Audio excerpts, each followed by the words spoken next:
കെട്ടിപ്പൊക്കിയ സാമ്രാജ്യത്തിലെ ചക്രവർത്തിയെ ഞാനാ, ഞാൻ മാത്രം. പഴയ ബന്ധവും കഥകളും ഒക്കെ പറഞ്ഞു വന്ന് ആരും ഇവിടെ ആധിപത്യം സ്ഥാപിക്കാൻ നോക്കണ്ട. സമ്മതിക്കില്ല ഞാൻ.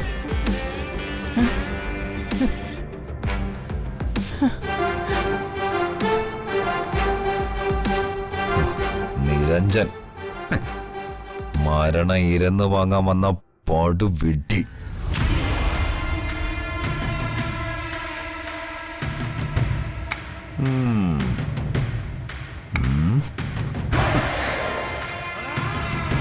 എന്നെ ഭീഷണിപ്പെടുത്തി കോടികൾ തട്ടിക്കൊണ്ടുപോകാൻ അവന്റെ വരവ്. അവനെ ആള് തെറ്റി. ഈ വിക്രമിന്റെ വളർച്ച അവൻ അറിയാതെ പോയി.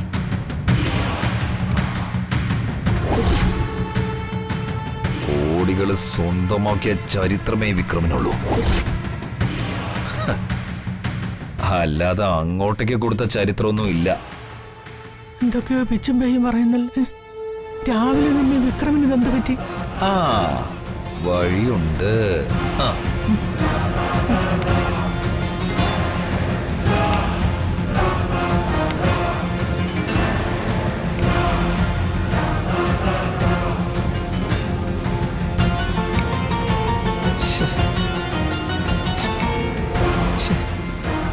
നന്നായിട്ട് തുടച്ച് വൃത്തിയാക്കണം. ഒരു തെളിവ് അവശേഷിക്കരുത്. ഒരു മുടിനാരിഴ പോലും കിട്ടരുത്. എല്ലാം ക്ലീൻ ആയിരിക്കണം.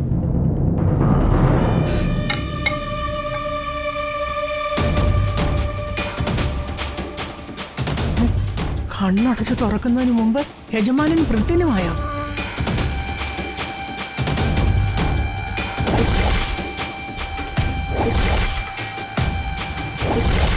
നിരഞ്ജൻ അവനെ ഏത് വിധേനയും ഇവിടുന്ന് തുരത്തിയിരിക്കണം.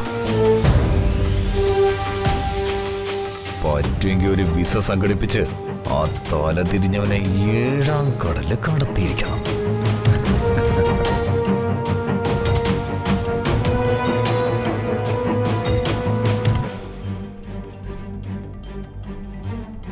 തറ നന്നായിട്ട് തുടച്ച് ക്ലീൻ ആക്കിയിട്ടിരിക്കുകയാണല്ലോ. പിന്നെ ഇവനെന്തിനാ ഈ പാഴ്വേലയൊക്കെ ചെയ്യുന്നത്? ഈശ്വര, ഇവന് മാനസികമായി വല്ല തകരാറുണ്ടോ? ഇത് ഭ്രാന്തിന്റെ ലക്ഷണമാണെന്നാ തോന്നുന്നത്. ആരാന്റെ അച്ഛക്ക് ഭ്രാന്തെടുത്താൽ കാണാൻ നല്ല രസമാണെന്നാ കേട്ടിട്ടുള്ളത്. ഇതാരാന്റെ അച്ഛയല്ലല്ലോ, സ്വന്തം പേരക്കുട്ടിയുടെ ഭർത്താവല്ലേ. എന്റെ ഗുരുവായൂരപ്പ,